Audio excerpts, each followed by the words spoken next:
Hello students, अस्सलाम वालेकुम। कैसे हैं आप सब लोग। तो स्टूडेंट्स, आज के वीडियो लेक्चर में हम पढ़ने जा रहे हैं पोल्यूटेंट, उसकी sources, environmental risks, human health risk. ठीक है, तो ये कुछ यहाँ पर हमारे पास चार्ट बना हुआ है। ठीक है, इसको पढ़ते हैं। यहाँ पर कुछ गैसेस पोल्यूटेंट लिखे हुए हैं। पहला नंबर है एयर पोल्यूशन में, जो एयर पोल्यूटेंट है वो है कार्बन मोनोऑक्साइड, CO। ठीक है, कार्बन मोनोऑक्साइड। तो ये कहाँ से निकलता है? ऑटोमोबाइल से। ऑटोमोबाइल से कैसे? मतलब कोई भी चीज़ है, हम जो है फॉसिल फ्यूल को जला रहे हैं, फॉसिल फ्यूल को जलाने से हमको ये कार्बन मोनोऑक्साइड मिलता है। ठीक है, ऑटोमोबाइल जो है हम पेट्रोल वगैरह यूज़ कर रहे हैं, तो साइलेंसर में से जो निकल रहा है that is also carbon monoxide. ठीक है, तो इसकी वजह से होता क्या है? स्मोक पैदा होता है। कैसे? फॉर सपोज हम जो है स्मोक कर रहे होते हैं प्लस, ठीक है, स्मोक, तो सर्दियों के अंदर या कोई और टाइम के अंदर हमारे पे फोगी वेदर होता है। ठीक है, कुछ कुछ एरियाज़ में। एंड ये कार्बन मोनोऑक्साइड कुछ पार्टिकल्स होते हैं, ये हमारा रिलीज होता है, गैस होता है, धुआं होता है, तो ये स्मोक है। ठीक है, धुआं। तो स्मोक और फोग जब मिलेगा आपस में तो एक धुंध बना देता है, एक बहुत ही हैवी और brown, light, white, dark colour का जो एक धुंध होती है। तो मतलब उसमें हमको कुछ दिखाई नहीं देता। ठीक है, लाइटिश ब्राउन कलर नज़र आता है, कभी कभी लाइट पर्पल भी आता है, मुझे नज़र आया था कराची वगैरह के अंदर कोई एरिया था। ठीक है, तो वो सनलाइट की वजह से होता है। ठीक है, कोई अलग कलर नज़र आ रहा है। ठीक है, सनलाइट की वजह से। ओके, तो causes the production of smoke. तो स्मोक कैसे? कार्बन मोनोऑक्साइड वहाँ पे धुआं मिलेगा उसके साथ, तो इसकी वजह से स्मोक पूरा वेदर ख़राब हो जाएगा। ठीक है, तो इसकी वजह से क्या होगा? सबसे पहली मुश्किलात हमको क्या आएगी? तो वो होगी हमारे पास कि हमको दिखाई नहीं देंगी चीज़ें। फॉर सपोज हम ट्रैवल नहीं कर पाएंगे उन चीज़ों पर। तो मतलब मैंने पंजाब वाले टाइम कुछ टाइम सुना था कि पंजाब वगैरह में बहुत ज़्यादा धुंध हो गई थी, तो रोड वगैरह बंद कर दिए, तो कुछ दिखाई नहीं दे रहा था। पंजाब था, पता नहीं क्या, 1 साल हो गया इस बात को तकरीबन। तो मतलब वहाँ पे रोड्स बंद कर दिए थे 1 दिन तक तकरीबन। ठीक है, 1 दिन और 1.5 दिन तक। ठीक है ना। और ये क्यों किया था? क्योंकि वहाँ पर दिखाई नहीं दे रहा था एक्सीडेंट का जो हमारे पास खुदशा बढ़ रहा था। ठीक है, पॉसिबिलिटी बढ़ रही थी वहाँ पे। इतना ही नहीं, हमको 70, 80 या 100 मीटर से ज़्यादा आगे तो नज़र ही नहीं आ रहा था। ठीक है, एंड जैसे हमारे पास बहुत ज़्यादा स्मोकी वेदर वाले शहर हैं, जैसे इंडिया का जो है मुंबई बहुत ही ज़्यादा जो है शहर है और फेमस भी शहर है, क्योंकि वहाँ पर इंडस्ट्रीज़ वगैरह हैं। सीमेंट वगैरह नहीं, वहाँ पर जो है फिल्म इंडस्ट्रीज़ की वजह से बहुत ज़्यादा पॉपुलर है और वहाँ पर आना जाना बहुत ज़्यादा होता है, तो उसकी वजह से वहाँ पर स्मोकी वेदर होता है। हमारे पास लाहौर हो गया, कराची हो गया। ठीक है, दूसरा इसका रिस्क ये है, हमको ब्रीथिंग प्रॉब्लम्स देता है ये। ठीक है, सम हाउ। ठीक है, ब्रीथिंग प्रॉब्लम्स देता है हमको। एंड जो है हमें जो है हल्का फुल्का जो है हमको इन्फेक्शन हो सकता है। एंड दूसरी बात ये कि ये हमको ज़्यादा से ज़्यादा इसका खुदशा होता है कार्डिक डिजीज़ की वजह से। ठीक है, कार्बन मोनोऑक्साइड वगैरह तो ये हार्ड होता है, जब हम इनहेल करते हैं उसको तो चेस्ट डिस्कम्फर्ट और कार्डिक जो डिजीज़ होती हैं, वैसे ही हमारे पास इस टाइम पे कार्डिक डिजीज़ बढ़ रही हैं। ठीक है ना, दिल का हार्ट अटैक आ जाता है, tata bye bye goodbye. तो ये बहुत ज़्यादा जो है ह्यूमन रिस्क पैदा करता है। ठीक है, देन इसके बाद नाइट्रोजन ऑक्साइड, जो कि NO and nitrogen monoxide and nitrogen dioxide है, तो ये भी ऑटोमोबाइल से निकलती हैं, गाड़ी वगैरह से। ठीक है ना, इलेक्ट्रिकल जनरेशन, इंडस्ट्रियल ऑपरेशन से तो भाई तरह तरह की निकलती हैं गैसेस, तकरीबन सारी आपको मिलेंगी। इलेक्ट्रिकल जनरेशन इसकी सोर्सेज है। ठीक है, तो ये क्या करती है? नाइट्रोजन ऑक्साइड ये प्लांट्स को हार्म करती हैं। ठीक है, ये प्लांट को हार्म करती हैं और पोल्यूशन पैदा करती हैं। ठीक है, तो ये हमको नाइट्रोजन ऑक्साइड्स को जब हम इनहेल करते हैं हमारे एनवायरनमेंट से, ट्रोपोस्फेयर से, तो ये हमको इन्फ्लामेशन करती हैं। फॉर सपोज ब्रोंकाइटिस आपने पढ़ा होगा, न्यूमोनाइटिस, एंड बाकी टिस आ जाए किसी के सामने, वो है इन्फ्लामेशन। ओके, तो वो रेस्पिरेटरी ट्रैक जो है हमारे पास तकरीबन, तो I think so upper and जो है हमारे पास दूसरे जो अस्थमा वगैरह कॉजेज कर सकती हैं। ठीक है, अस्थमा का नहीं, हमको रेस्पिरेटरी जो ट्रैक है हमारा, जो फेरेंक्स वाला है, अपर रेस्पिरेटरी सिस्टम है, उसको बहुत ज़्यादा जो है हमको इन्फेक्ट कर सकती है ये चीज़। ठीक है, तो अब पढ़ते हैं sulphur dioxide. Okay, electrical generation, fossil fuels burning की वजह से हमको मिलती हैं। इंडस्ट्रियल एक्टिविटीज़ से तो हमको हर चीज़ मिलती है। ठीक है, और बर्निंग फॉसिल फ्यूल से ही हमको मिलती है। तो ये एसिड रेन प्रोड्यूस करती है। ठीक है, ये एसिड रेन प्रोड्यूस करती है, तो उसको अगले लेक्चर में हम इसको कवर करेंगे। ठीक है, एसिड रेन। और एसिड रेन जो है हमको क्या करती है, मोन्यूमेंट्स वगैरह होते हैं और उसको जो है हमको ख़राब कर देती है उसका स्ट्रक्चर को, ठीक है, वो हम समझेंगे आगे।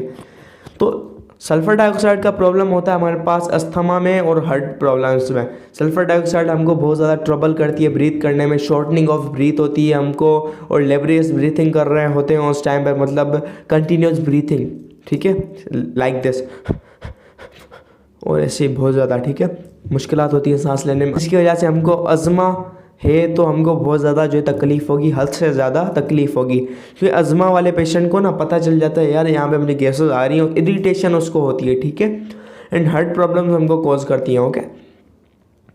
उसके बाद आ जाती है ओजोन, ठीक है, ओजोन O3, ठीक है। तो ये गैस जब हमारे पास स्ट्रेटोस्फेयर पर थी तो ये बहुत ज़्यादा फ़ायदेमंद थी, बहुत ही ज़्यादा हेल्पफुल थी, यूवी रेस को एब्जॉर्ब कर रही थी और हमको शील्ड कर रही थी, ये चीज़ हमको शील्ड कर रही थी। और जब ये ट्रोपोस्फेयर पर चीज़ आ जाती है, थोड़ी नीचे आ जाती है, तो ये एयर पोल्यूटेंट बन जाती है, ठीक है। हर चीज़ का एक लेवल होता है, हर चीज़ का एक सिस्टम होता है, कहीं पर वो हेल्प करती है, कहीं पर नहीं करती है, ठीक है। तो मतलब हर चीज़ उसके मामूल के हिसाब से और वहीं पर उस पॉइंट पर अच्छी लगती है, हर चीज़ की एक लिमिट होती है, ओके। तो वो लिमिट क्रॉस कर लेती है जब ओजोन, ठीक है, नाइट्रोजन के ऑक्साइड्स वगैरह और इंडस्ट्रियल जो है हमारे पास, या कार एमिशंस होती हैं, तो कैसे कार एमिशंस, तो वहाँ से हम जलाते हैं पेट्रोल वगैरह, तो उसके बाद तो बहुत सारे वेज हैं, तो वहाँ पर ओजोन बन जाती है। तो ओजोन से हमारे पास होता क्या है, यहाँ पर VOC, यहाँ पर नाइट्रोजन के ऑक्साइड्स हैं, यहाँ पर VOC वोलेटाइल ऑर्गेनिक कंपाउंड्स हैं, ठीक है। वोलेटाइल ऑर्गेनिक कंपाउंड्स वो ऑर्गेनिक कंपाउंड्स होते हैं वो जल्दी एवापोरेट हो जाते हैं, उनकी जो एवापोरेशन की जो स्पीड है वो बहुत ही ज़्यादा तेज़ है। जैसे पेट्रोल, आप पेट्रोल को खुला छोड़ेंगे तो वो एवापोरेट होता जाएगा जल्दी जल्दी, ओके। तो इस टाइप के एमिशन जाते हैं एंड एटमॉस्फेयर को क्या ओजोन प्रोवाइड करते हैं, ठीक है। ओजोन जो है प्लांट्स को बहुत ज़्यादा प्लांट्स के लिए बहुत ज़्यादा खतरनाक है। प्लांट्स के एक पास होती है स्टोमेटा, ठीक है, एक चीज़ है आपने पढ़ी है, हाँ मैट्रिक में हो ना, तो मैट्रिक के अंदर बायो के चैप्टर नंबर 1 में स्टोमेटा पढ़ा है तुमने। तो वो क्या है, प्लांट के स्टोमेटा एक लीफ के नीचे एक पोर्स होते हैं, सुराख होते हैं, और वहाँ पर 2 गार्ड सेल्स होते हैं, 2 गार्ड सेल्स होते हैं जो ओपन होते हैं एंड क्लोज होते हैं। ओपन होते हैं डे के टाइम और क्लोज होते हैं नाइट पे। कि क्यों होते हैं, वो ग्लूकोज की जो कंसनट्रेशन बढ़ जाती है और टर्जिडिटी का कमाल होता है, ठीक है, ग्लूकोज की कंसंट्रेशन बढ़ जाती है, ठीक है, वाटर कम हो जाता है, इसलिए खुल जाता है, बंद हो जाता है जब सनलाइट पड़ती है, ओके। तो वो जो स्टोमेटा है इसकी ओपनिंग एंड क्लोजिंग को इफेक्ट करती है ये जो है ओजोन, ठीक है। तो ये ओपनिंग एंड क्लोजिंग को जब इफेक्ट करेगी, यहाँ से होता है एक्सचेंज ऑफ गैसेस, ठीक है, एक्सचेंज ऑफ गैसेस। तो एक्सचेंज ऑफ गैसेस में जब प्रॉब्लम आएगा तो फोटोसिंथेटिक प्रॉब्लम होगा और इकोलॉजिकल सिस्टम जो होगा वो डिस्टर्ब होगा इसकी वजह से, okay. Interferes with certain plants capacity to breathe, okay, making them more vulnerable to other environmental stress, disease, harsh weather, ठीक है। ये बात है, ये स्टोमेटा बहुत ज़्यादा इंपॉर्टेंट होता है और इस स्टोमेटा की वजह से ओजोन जो है हमको जो है बहुत ज़्यादा जो है ओजोन बहुत ज़्यादा जो है इसको डैमेज कॉज करता है, ठीक है।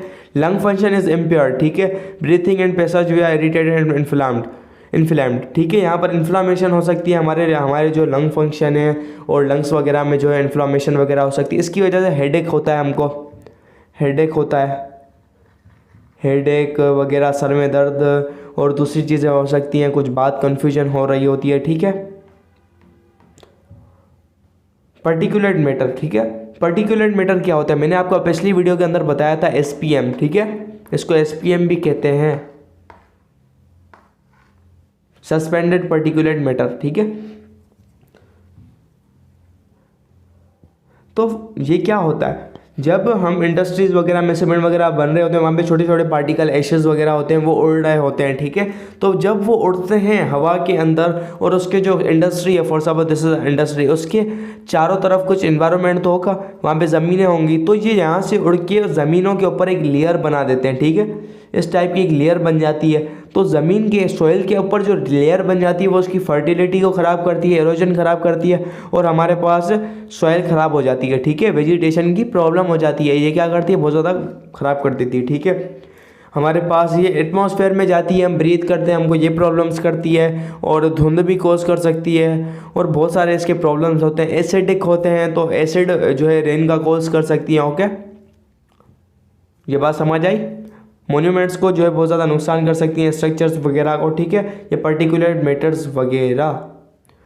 अब पर्टिकुलेट मैटर वगैरह करते हैं, जैसे हमारे पास कोई एक मैंने देखा था कि हमारे पास एक एरिया था, वहाँ पर जो है ताजमहल है, ताजमहल में क्यों जो है कलर उसका चेंज हो रहा है, ठीक है। तो सल्फ़र डाइऑक्साइड वहाँ पर एनवायरनमेंट के अंदर बहुत ज़्यादा होता है कि इंडस्ट्रीज़ वगैरह हैं, तो वो जब बारिश वगैरह होती है तो उसकी रेन होती है, एसिडिक कैरेक्टर ही है वो, एसिड रेन के साथ है, बट उसका कलर चेंज करने में होता है। जैसे एटमॉस्फेयर का इफेक्ट पड़ता है, इंडिया के जो अमेरिका में जो लिबर्टी के जो स्टेचू है बहुत बड़ा, वो ग्रीन कलर का होता जा रहा है, ठीक है। तो एटमॉस्फेयर का असर पड़ता है वहाँ के ऊपर, ठीक है। अब आ जाता है लीड, ये हमारे पास क्या कर, और पर्टिकुलेट मैटर हमको अस्थमा कॉज करता है, और हार्ट बीट का प्रॉब्लम, हार्ट के डिजीज़ वगैरह, ब्रीथिंग डिस्कम्फर्ट, तो ये चीज़ें करती हैं हमको, क्योंकि हम ब्रीथिंग क्यों करती है, हर जगह पर आपको ब्रीथिंग का मिलेगा, क्यों मिलेगा, क्योंकि हम इन चीज़ों को इनहेल करते हैं, लंग्स में जाती हैं, ठीक है, इसकी वजह से हमारे नाक के थ्रू जाती है। लीड क्या है, पीबी, लीड, ओके। लीड आपने सुना होगा यार, लीड का मुझे जो है ना यूज़ होती है हमारे पास लाइट इलेक्ट्रिकल इंस्ट्रूमेंट्स वगैरह में, जैसे हमारे पास ब्रेकर वगैरह, तो लीड का बनाए जाते हैं, ठीक है। कुछ प्रोसेस होती हैं बर्निंग फॉसिल फ्यूल को, और इंडस्ट्रियल प्रोसेस से ये हमको मिलता है, तो इसकी वजह से हमारे पास बायोडाइवर्सिटी लॉस होती है, रिप्रोडक्शन का रेट रिड्यूस हो जाता है, और इसकी वजह से हमारे पास क्या स्पीशीज़ का डेंजर हो जाता है। और सबसे ज़्यादा इसका बेकार जो इसका जो है सबसे ख़तरनाक जो है हमारे पास हार्म है, वो है neurological difficulty, such type of disabilities और लर्निंग प्रॉब्लम्स, अंडरस्टैंडिंग प्रॉब्लम्स और कन्फ्यूजन क्रिएटिंग। तो हमें दिमाग को ये बाउंड कर जाता है, ठीक है। हम इसको ले रहे हैं एनवायरनमेंट से, तो हमें कोई चीज़ समझ नहीं आएगी ईजी, हमें लर्निंग और किसी चीज़ को अंडरस्टूड करने में मुश्किलात होगी, कन्फ्यूजन क्रिएट होगी, और हमें जो है रिस्पॉन्स रिएक्ट करने का मौका मिलेगा, तो इसकी वजह से होता है, ठीक है। यंग जो बच्चे होते हैं उनको जो लर्निंग प्रॉब्लम्स में मुश्किलात करता है, ठीक है। तो ये क्यों करता है, आपने सुना होगा यार गैसेस का क्या वास्ता, वो तो लंग्स में जाती है, दिमाग में क्या, लंग्स में जाती है, तो वो हमारा सेल कैरी करता है और पूरे बॉडी तक पहुँचाता है, ठीक है। कुछ आपको पता है कुछ टाइप की गैसेस होती हैं जो आप इनहेल करते हैं, या किसी बंदे को अगर आप वहाँ पर एक्सपोज किया जाए उसमें, तो उसकी वजह से बंदा हंसने लग जाता है खुद ब खुद ही, यानी गुदगुदी की तरह हंसने लग जाता है खुद ब खुद। वो क्यों, हमारा जो सेल है वो सेल उसको इनहेल, हमारी बॉडी में इनहेल गई, क्या इनहेलेशन हुई, एंड उसके बाद वो सेल के पास गई, फिर ब्रेन के पास गई, ब्रेन के पास वो हार्मोन रिलीज़ किए और हमने हंसना स्टार्ट कर दिया। तो समहाउ लीड भी इसी तरह से काम कर सकता है, ओके। ये बात समझ आई। तो ये कुछ टाइप है हमारे पास जो है एयर पोल्यूटेंट्स के, जो बहुत ज़्यादा नुकसानदायक हो सकते हैं। तो मिलते हैं नेक्स्ट वीडियो के अंदर, तब तक के लिए बाय बाय, अल्लाह हाफिज़, keep learning and keep exploring.